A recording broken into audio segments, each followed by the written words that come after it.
My father, to continue the lineage, actually kidnapped a fox to help. Who knew that after one night, the fox actually transformed into a great beauty? My father was so scared he knelt on the spot to beg for mercy. But that woman demanded it be like this every day, with no interruptions allowed. Many years later, I went up the mountain to chop wood, but encountered a giant python, constricting an injured little fox. I didn't have time to think, and suddenly threw the axe in my hand, hitting the python's head perfectly. The python struggled a few times and then died. But although the little fox was saved, it was already on the brink of death. I hurriedly brought it home, and used white liquor to treat its wounds. Not long after, this little thing could run and jump again. From then on, this little fox spirit was like a puppy, clinging to my home and refusing to leave. But I was just a helpless orphan, struggling even to feed myself. I chased it back into the mountains several times, but as soon as night fell, it would wander back again, carrying either wild fruits in its mouth, or mountain rabbits and wild pheasants. That's when I realized, this little fox was telling me, that it could fend for itself. Only then did I feel relieved to take it in. From then on,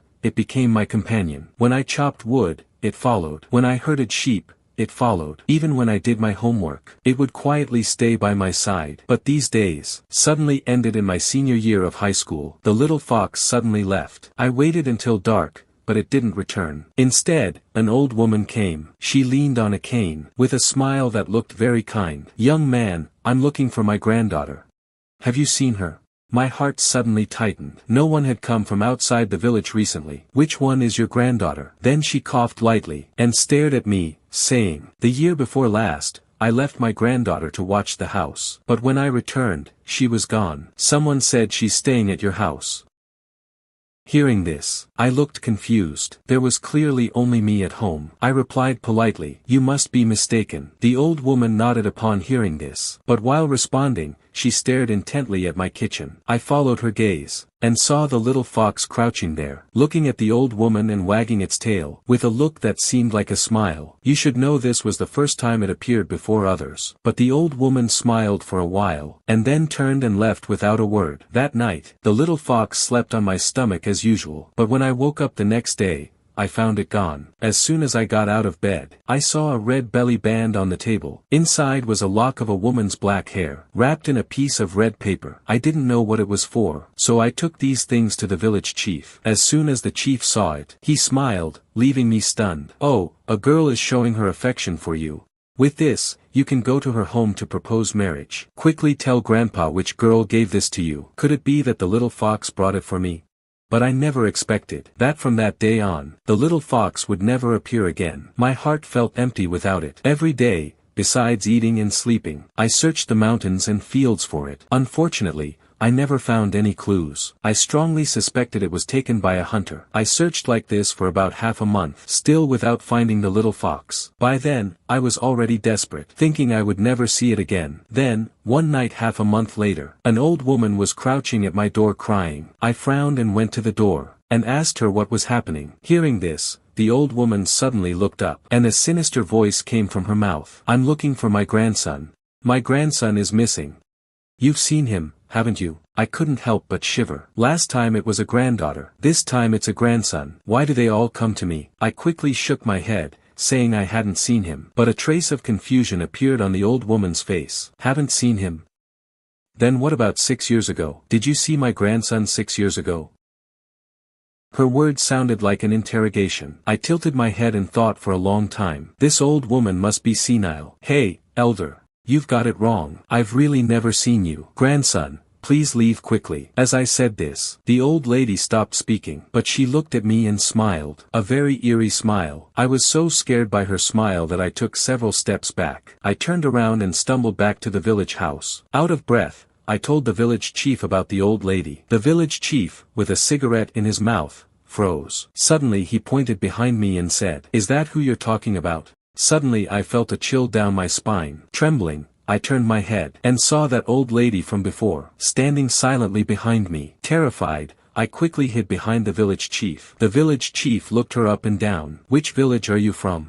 Scaring a child, a little child, at night, isn't that wrong?" The old lady only whispered, "I've come to find my grandson."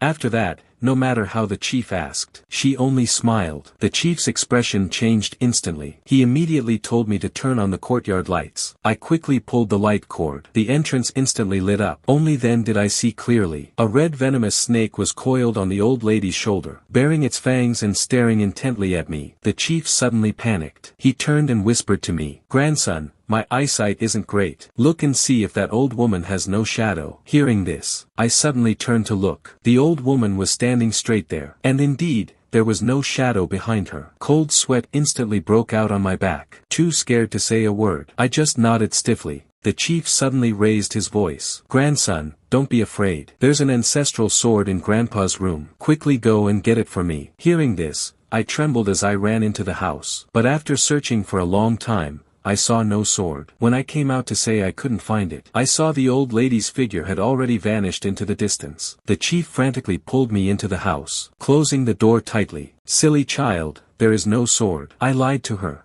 "You've offended something unclean." After saying that, he turned off the room lights. Then he whispered if I had offended something on the mountain. I thought carefully. "I've never offended anyone since I was a child." "Did you kill something you shouldn't have?"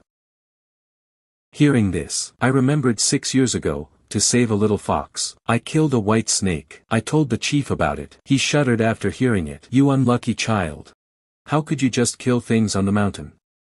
You're in big trouble."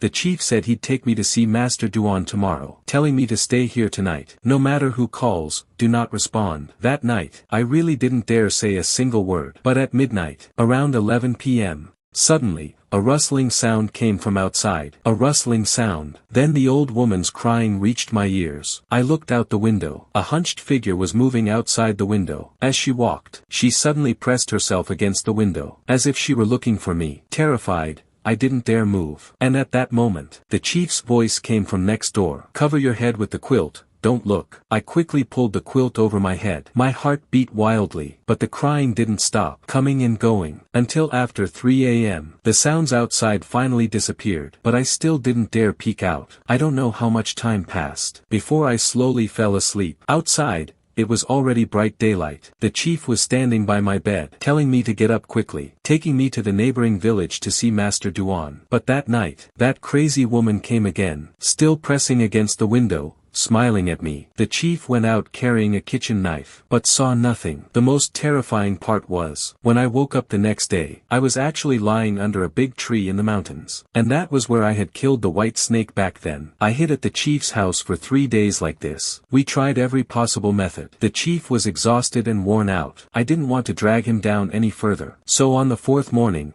despite his warnings, I ran straight back home. But to my surprise, just as I reached my front door, the chief also caught up, panting for breath, still holding a shovel. "Silly child, how could Grandpa let you go to your death? No matter what happens today, I will help you settle this matter. My grandson, now that things have come to this, Grandpa won't hide it from you anymore." The village chief suddenly turned around, looking at me with a complex expression. "Your life is being claimed by the Lu family. There's only one way left to survive." "What Lu family? What Hu family?" "There are no such surnames in the village." I wondered if the village chief was joking with me, but the village chief shook his head seriously and told me, "In these mountains, there are 5 great spirit families: red, yellow, white, Lu, and gray. The snake you killed back then and the one that came for you now, are both from the Lu family. And the little fox you saved back then, is very likely from the Hu family. You killed the snake to save someone from the Hu family. We can only ask the Hu family for help." I trembled all over as I listened, asking him if there was any other way. "Humans and spirits belong to different worlds. Grandpa didn't want you to take this path. But now we've exhausted all our options. Is that red belly band still there?" I tremblingly pulled it out. "I've carried it with me all these years. After all, it belongs to someone else. I was afraid of losing it." "Hold it tight. This is a token from a girl of the Hu family. Only with this do you have a chance to find them. Just as he finished speaking, in the courtyard outside, a dense rustling sound suddenly echoed. The chief's face changed. He grabbed the kitchen knife nearby. We had just reached the main room. A terrifying scene unfolded. That old man was standing eerily at the door. My mind went blank with a buzz. My legs went weak with fear. I was shaking all over, instinctively wanting to retreat. Tears welled up in my eyes. The village chief yanked me back, using a table to firmly block the door, turning back and shouting at me, "Listen, grandson. Only if the Hu family intervenes will our village be saved." The village chief pointed to the back window. "Climb out through the back window. Take the token with you. Run to the mass graves of the South Mountain.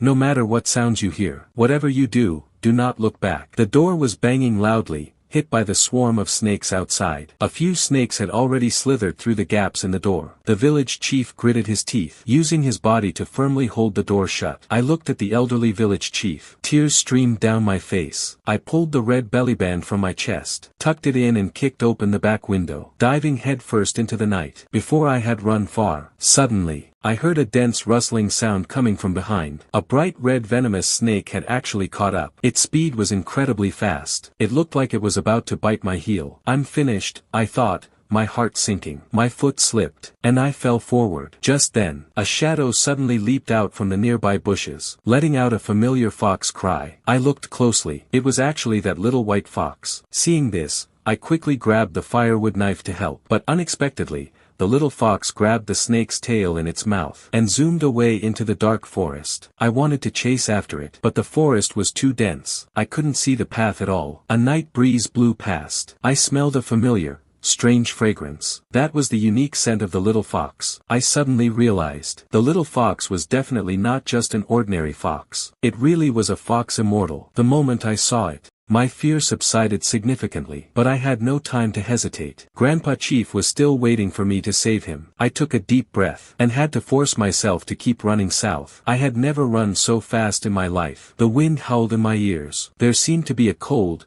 slimy sensation behind me, pressing against my heels. I didn't dare look back. I could only sprint by the faint moonlight. This was the forbidden area of the village. Normally, no one dared to come here. The further up I went, the more desolate the path became. All around were unmarked and lonely graves. "Grandson, slow down. Wait for Grandpa." The village chief's voice suddenly came from behind. I paused in my tracks. A surge of joy hit me. Could it be that he escaped? Just as I was about to turn around, his warning flashed in my mind. "No matter what you hear." Couldn't even look back. That sound was getting closer and closer. I could even feel someone breathing on the back of my neck.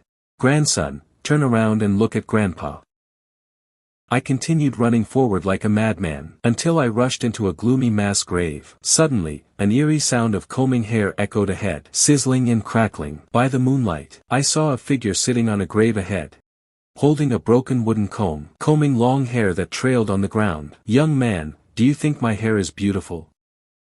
the white figure asked eerily. My whole body froze. Only then did I realize in horror that she wasn't facing away from me. She was clearly facing me. The next second, she brushed aside the thick, messy hair, revealing a deathly pale face. Seeing this, my legs gave way from fear, and I collapsed onto the ground. The red bellyband and the hair in my arms rolled out. The female ghost let out a shrill laugh, and suddenly lunged at me. At the same time, from the grass behind me, that crimson venomous snake emerged. Opening its fangs, it aimed straight for my throat. A demon in front, a venomous snake behind. I only had the firewood knife for self-defense. Despair instantly overwhelmed me. At this critical moment, the red bellyband on the ground suddenly glowed red. The tuft of black hair spontaneously ignited without wind, turning into a wisp of blue smoke that shot into the sky. Time seemed to freeze at this moment. The female ghost, lunging in midair, seemed to hit an invisible wall, letting out a piercing scream. Hu family's true fire. She looked as if she had met her natural enemy. Turning into a cloud of smoke, she scrambled back into the grave. As for that ferocious venomous snake, it suddenly seemed to be paralyzed, falling to the ground with a thud, burying its head deep in the soil, trembling all over, without even the courage to flee. I gasped for air. Cold sweat soaked my back. I still hadn't recovered from the shock. Before I could get up,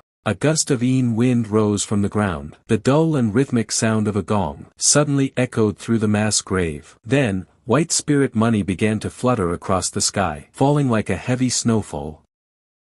"Where are you?" Come out quickly and get in the sedan chair. Grandmother will take you home.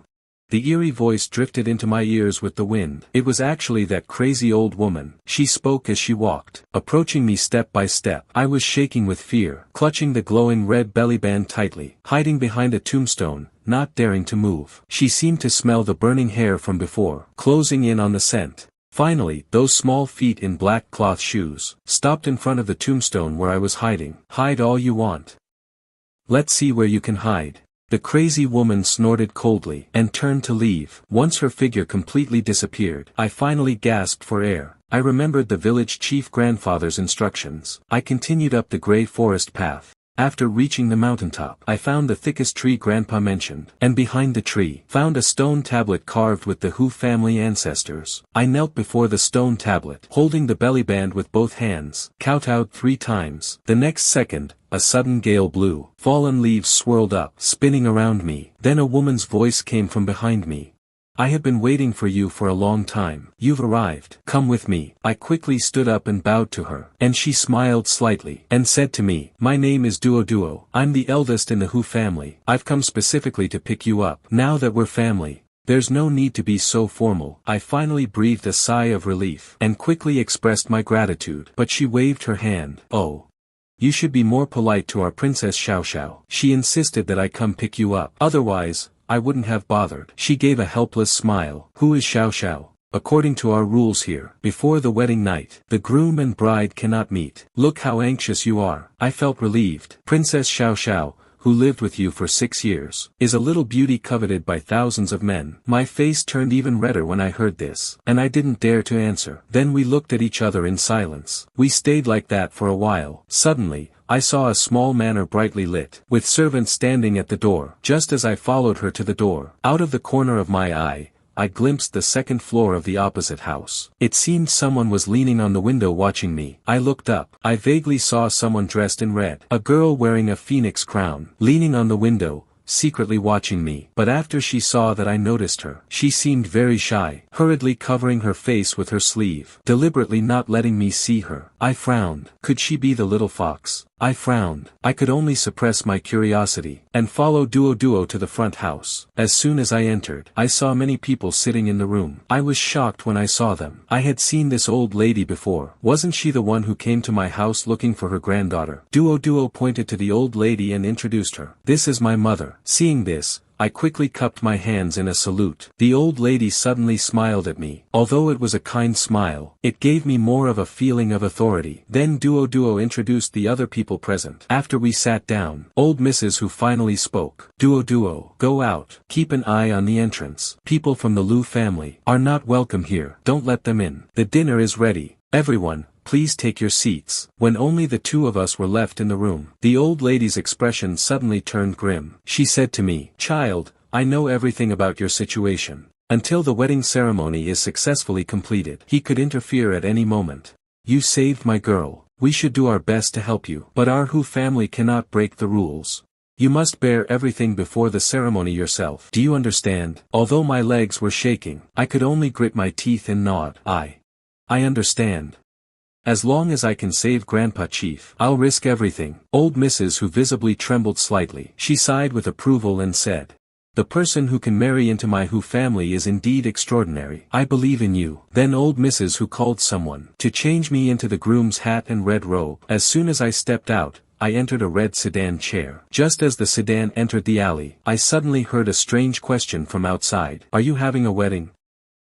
The sedan chair stopped immediately. My scalp tingled with fear. I lifted the window curtain and looked ahead. Impudent! How dare you run wild on Hu family territory, hee. Duo Duo outside the sedan shouted angrily. Suddenly, a red snake from who knows where, zipped into the sedan chair, and bit my wrist. The pain made me scream out loud. Later, my consciousness became very faint. In a haze, I was helped into the hall by the Hu family. When I woke up again, I found myself in a room. I looked around. I found it was a room filled with red double happiness symbols. On the bed sat a bride wearing a red veil. So this is the bridal chamber. I remembered the snake bite. I quickly pulled open my clothes to check. I saw 2 faint marks remaining on my wrist. Medicine had already been applied. Grandpa Chief suddenly popped into my mind. I'm getting married here. I wonder if the snake swarm in the village has retreated. Anxious, I rolled off the bed to go out. Where are you going? The bride sitting on the bed suddenly spoke. I'm going to find Grandpa Chief. I don't know how the village is doing now. Saying this, I pulled the door open. Unexpectedly, as soon as I opened the door, I saw Duo guarding outside. She stopped me abruptly. You can't go. If you step out of this door now, what will happen to my Xiao Xiao? After saying that, she pushed me back into the room, and locked the door as well. Before I could react, the bride in the room spoke. If you dare to leave tonight, I'll cry for you to see. I was completely speechless. I could only calm her down first. I was just going to check on Grandpa Chief. I wouldn't leave, but she said I couldn't leave the Hu family home at all. I didn't believe it and kept pulling at the door, but it was locked from outside. It wouldn't open at all. While I was getting frantic, she spoke again. Then I'll come with you. I know a way to sneak you out. I froze. Was there really such a good thing? But she shook her head and whispered, no.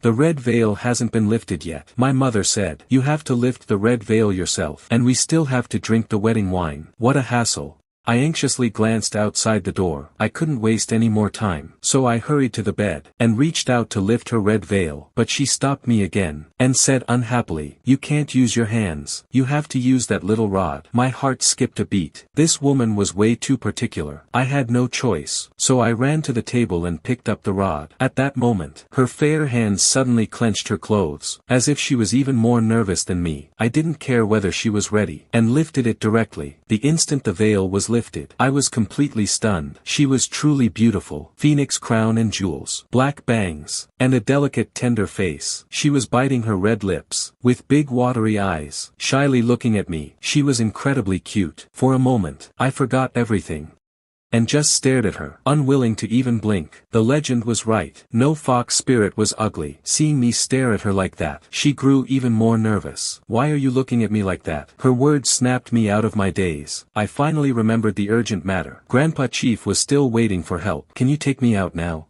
No, we haven't had the wedding wine yet, she said with pursed lips. I knew I couldn't leave unless I cooperated, so I quickly brought over 2 cups of wine, and handed one to her. Here, drink it. No going back after this, she said proudly. That won't do. I want to hear you call me your wife. I was almost dying of anxiety, yet she kept making it hard. I could only say helplessly, wife. Drink quickly. I really have urgent business. Only then did she hum in satisfaction, and take my arm herself, preparing to drink the wedding wine. We were very close. Then we drank face to face. Afraid she would go back on her word, I urged her to leave right after drinking. She suddenly grabbed me, glanced warily outside the door, and lowered her voice. We definitely can't get out from here. My mother used to lock me up, but I have a secret passage. Don't tell anyone. After that, she pulled me to the wall, bent down and pried open a wooden panel. It turned out to be a door, and it opened at once. She made a shushing gesture, sneakily poked her head out first, then pulled me outside, and shouted excitedly, la la la, I'm out again. But who would have thought? As soon as we stepped out, we found old Mrs. Hu and Duo watching us. You girl, you're already married. Yet you still make people worry. Did you finish the bridal chamber so quickly? Old Mrs. Hu glared at Xiao Xiao, her tone full of reproach. Xiao Xiao immediately wilted. She lowered her head and whispered, I just wanted to take him for a walk in the courtyard. What are you trying to do? Do you think your mother doesn't know? Go back to your room now. I have something to say to Qin-Shi-san. Old Mrs. Hu's face darkened. If you disobey again, I'll personally supervise your wedding night. Xiao Xiao nodded helplessly, then glanced at me shyly, seemed still very guilty, then went straight back to the room. Old Mrs. Hu led me into the hall. She stared at me for a few seconds, and said in a deep voice, You're worried about your village chief. Don't worry. Since you've married into the Hu family, the Lu family won't dare touch your village again. Don't go anywhere tonight. Just focus on your wedding night. She said this as she walked toward the door, then suddenly turned back with a mischievous grin. Oh right, don't be shy during the wedding night. That girl Xiao Xiao has a very stubborn temper. It's time she learned what it's like to be a wife. These words made my face flush with heat. I could only nod. After she left, I sat by the bed. I pulled out the thing from before, that Grandpa Chief had pressed into my arms. That small cloth bundle. Opening the bundle, inside was a bankbook. An old, nameless ancient book, and a crumpled piece of letter paper. The letter was written by Grandpa Chief. The handwriting was crooked. After reading it, my tears wouldn't stop falling. Grandpa Chief risked everything to save me, but I have no way to help. Who on earth should I trust? I wiped my face haphazardly. Looking up, I found Xiao Xiao staring blankly at the table. Seeing my red eyes, and my devastated look, she rushed over to ask what her grandmother had said. But I wasn't in the mood. I sat slumped on the bed, soulless. No matter what she said, I ignored her. Finally, she sat on the chair with a dark face, furious, glaring at me angrily without saying a word. Unconsciously, sleepiness washed over me. I lay on the bed, preparing to sleep. Little did I know, as soon as I closed my eyes, she suddenly exploded. She ran over angrily, grabbed my ear and yanked me off the bed, pouting and scolding. Then she looked very aggrieved, as if I were the one bullying her. I was originally lying on the floor, exasperated. But seeing her look so aggrieved, fearing she might actually cry, "I'm sorry. I was just thinking about some things. I don't want to hear it. I don't want to hear it. Call me, wife." She curled her lip and turned away. My mind was filled with the lives of the whole village. My heart was in a turmoil. Where would I find the energy to coax this spoiled princess? I was like a deflated balloon, leaning on the table, burying my head deep in my arms, simply playing deaf and dumb. You. To think I even saved you that day. I didn't expect you to be an ungrateful wretch. She was so angry she was about to cry. Then I heard her flop onto the bed in a huff, pulling the quilt over, covering herself completely, not forgetting to mutter curses under her breath. I closed my eyes, sighing, "It's over. My whole life is over. If I'm not tortured to death by her in the future, I'll probably be left with no skin intact." The mountain night wind was freezing. In the middle of the night, I was frozen awake while leaning on the table. I rubbed my stiff arms, by the faint moonlight, looking at the wedding bed with the red canopy. She was sleeping soundly on her side. Her breathing was steady. The red bridal veil had long been kicked somewhere. That exquisite face, too perfect for a mortal, glowed with an alluring fairness under the moonlight. I swallowed hard, tiptoed to the side of the bed. It must be very warm under the covers. My hand hovered in midair, hesitating whether to lift the corner of the quilt and slip in. But then I thought, she was still furious. If I woke her up, this spoiled princess would definitely skin me alive. Besides, she's as beautiful as an enchantress. If I really went in, a green boy like me who's never even been in a relationship, what if I couldn't help myself and did something out of line? What would I do? I don't even know if I can survive the crazy woman's hands. I just don't know. How could I take responsibility for her? I sighed. Still didn't dare get into bed. Just sat on the floor instead, my back against the bed. It was then I realized. Her body was constantly emitting a warm current. The closer I was to her, the more comfortable I felt. And just like that, I unconsciously fell asleep again. When I woke up again, the sun had already shone into the room. It was already noon the next day. I vaguely felt something pressing on my chest. Something soft, with that familiar, exotic scent. I snapped my eyes open. I looked down. Xiao Xiao had gotten out of bed at some point. She was curled up, clinging tightly to my chest like a little fox, sleeping soundly. Looking at her defenseless sleeping face, my heart suddenly trembled. An image suddenly flashed through my mind. That injured little fox from 6 years ago was just like this, sleeping obediently on my stomach every night. I spaced out for a while, swallowed hard, suddenly thinking of Grandpa Chief and the others. I quickly got up. Hu Xiao Xiao was woken up by me, rubbing her eyes. She said to me crossly, "Bad husband.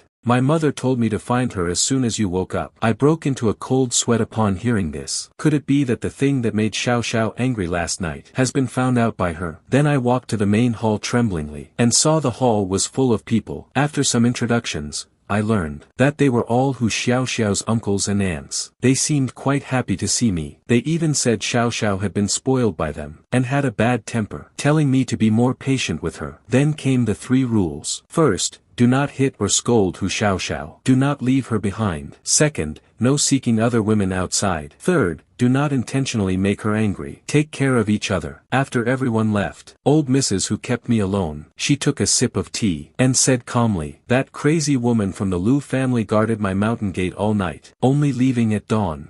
Take Xiao Xiao down the mountain to check. If your village chief isn't dead, pack your things and move to the county town quickly. Don't worry about that mess. Sever the karmic ties of the mortal world." Hearing the old lady's words, I felt as if I had grasped a lifeline. The crazy woman only left at dawn. That means the village might have escaped disaster. After saying goodbye, the Hu family servants took a shortcut ahead to bring Hu Xiao Xiao's dowry to my house. Then the 2 of us went down the mountain together. On the way, I was frantic, worrying about Grandpa Chief's life or death, walking head down and very fast. Xiao Xiao kept calling me to wait behind me. She even clung to me, wanting me to hold her hand as we walked. I had no mood to play around with her. My mind was only on returning to the village quickly to see, but I didn't expect that after descending the mountain, a layer of mist suddenly rose in the woods ahead. Then a dark figure leaning on a cane slowly emerged from the white mist. My heart jumped in shock. It was the crazy woman from the Lu family. I was so scared I turned to run. To my surprise, Hu Xiaoxiao had already caught up and grabbed my arm, saying with her eyes closed, enjoying it. I knew it. You wouldn't leave me behind. I looked at the crazy woman walking out of the white mist, urgently patting her. Can you be serious for once? The enemy is here. I don't care, anyway she doesn't dare bully us. She didn't even open her eyes, hugging my arm and shaking it repeatedly. The crazy woman was hunched over, staring at me with a fierce gaze. Then she glanced at Hu Xiaoxiao. A sinister smile curled on her lips. Got a wife, not bad. But do you really think that by marrying into the Hu family, I wouldn't dare touch you? Xiaoxiao suddenly turned her head and pushed me away. I only felt a blur before my eyes. A gust of fishy wind hit my face. I don't know how much time passed. I was frozen awake by a piercing chill. I struggled to get up, rubbed my groggy head. The next second, my body shuddered. I saw Xiaoxiao, who was just lively a moment ago, now lying in the grass not far away, motionless. I rushed over to help her up. The strangest thing was her body temperature. Xiaoxiao. Xiaoxiao. I patted her face. She slowly opened her eyes. Her pupils had become vertical slits. She opened her mouth to bite my neck, as if wanting to suck my essence. I pushed her head away with force, and asked her what happened. What's going on? I drove the old woman away. But I seem to have been poisoned by the Hehuan snake. Xiaoxiao seemed to regain a flicker of clarity. Gritting her teeth, she curled up in pain. Hehuan snake venom. I remembered hearing about this poison from the village elders. While the mortals poisoned by this will gradually lose their sanity. If the poison isn't drained in time, their meridians will rupture and they'll die within 3 days. Husband, run away quickly. Once I lose my sanity, I don't know what I might do to you. I ignored her. I just looked around. My heart was filled with despair. We were in the middle of nowhere. The Hu home was too far, and given the village chief's condition, he couldn't possibly cure this demon poison. I remembered my grandfather once told me, there's a place in the old street of the nearby county town, a shop called Nine-Way Massage. If you encounter an incurable evil illness, go there and try your luck. Although it sounds like a shady massage parlor, but right now, other than taking a gamble, I have no other choice. I glanced at Xiaoxiao on the ground. Her state was very abnormal. She seemed extremely restless and hot, as if she had a fever. I didn't dare delay any longer. I carried her burning body on my back. I struggled through the woods with her on my back. I reached the road and hailed a bus. There were quite a few people on the bus, carrying a beautiful woman in disarray. I immediately drew the attention of everyone on board. I kept my head down, and forced myself to the back corner to sit. The bus started, bumping violently. Xiaoxiao became increasingly restless in my arms. She seemed to be in great pain, letting out suppressed whimpers from her throat, like a wounded little fox. Her hands moved uncontrollably. A few passengers in the front turned around, sizing me up with strange looks. I could faintly hear them whispering, "Young people these days have no regard for their image in public." I felt a tingling embarrassment on my scalp. I could only hold Xiaoxiao tightly in my arms. "Please, don't move," I pleaded softly in her ear. She opened her mouth and bit my palm. Sharp canines pierced the skin. Blood flowed into her mouth. Instead, she seemed to find it sweet, making gulping sounds in her throat. The red glow in her eyes intensified. I endured the pain and didn't let go, nor did I dare cry out. Fortunately, she calmed down once she started drinking blood. This journey was more agonizing than being in a mass grave. Finally, the bus entered the county town. I rushed off the bus with Xiaoxiao as if fleeing for my life. This was the center of the town. The streets were crowded with traffic. Students returning from school were everywhere. Each of them carried a backpack, while I carried a woman in a wedding dress, looking completely out of place. I kept my head down and quickened my pace, slipping into a dim alleyway, and stopping before a dilapidated storefront. Half of the neon lights on the sign were broken. Of the 4 characters, Nine-Way Massage, only 9 and Massage were still flickering. The door was covered in various ads for treating difficult and miscellaneous diseases. A sign for professional massage, hung on the glass door. But it didn't look like a legitimate place at all. I pushed the door open. A middle-aged man wearing sunglasses was lying on a lounge chair, playing with 2 walnuts. Beside him were a blind man's cane and a magazine. Professional massage 100, extra hour 50. For the unprofessional kind, turn left outside. The man said without looking up. I didn't waste words, and directly placed the already unconscious Xiao Xiao on the massage table. I pulled back the coat covering her. Treatment.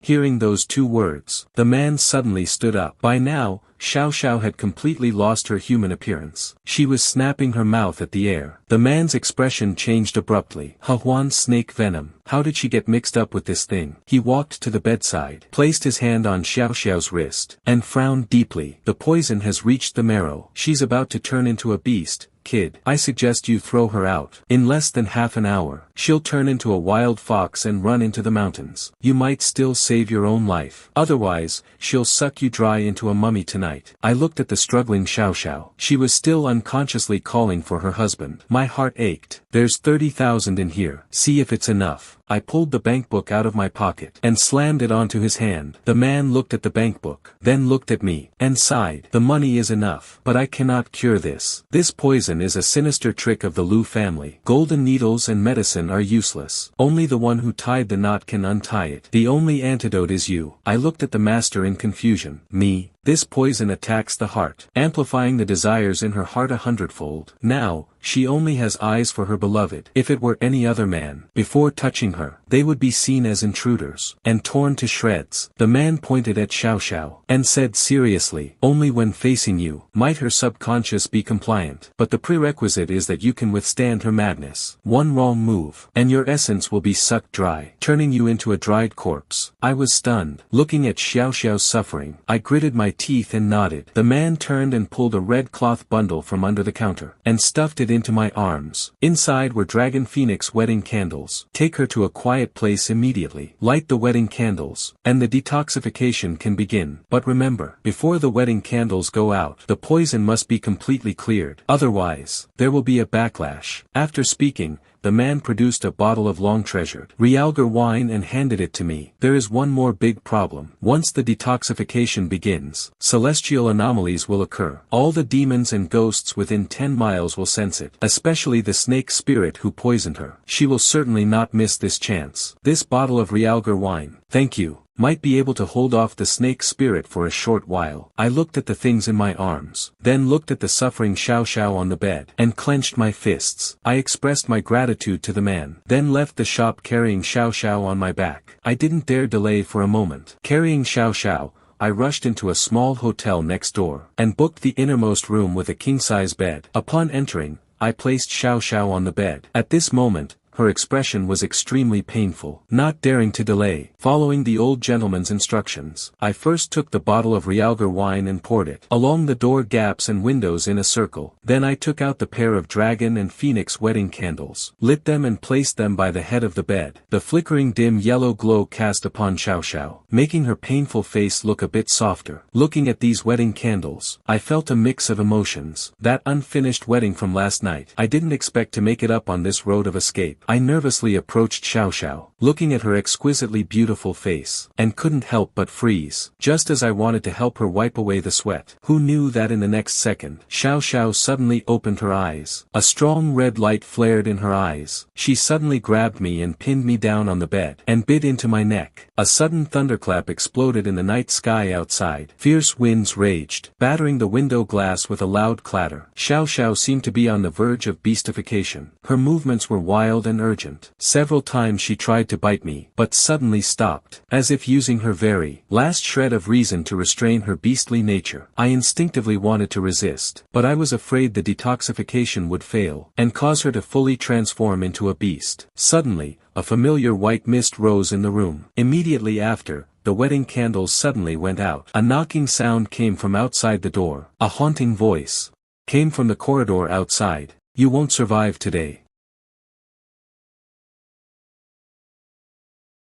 It's the crazy woman. She was indeed lured here. Xiao Xiao seemed to regain some consciousness. Stimulated by the voice outside, she wanted to rush out and fight to the death. I quickly held her, flipped over and pinned her beneath me, signaling her not to move. The next second, the door lock was smashed open by a huge force. The crazy woman stood at the door. Behind her coiled countless venomous snakes, hissing and flicking their tongues. Those cloudy eyes stared intently at me on the bed. I looked at my struggling wife beneath me and the pair of wedding candles that had been blown out early. A wave of unprecedented ruthlessness surged in my heart. I grabbed the half bottle of Realgar wine from the bedside, suddenly smashed toward the crazy woman. But she was so mad she ignored her own injuries, rushing toward me desperately, raising her cane to smash my crown.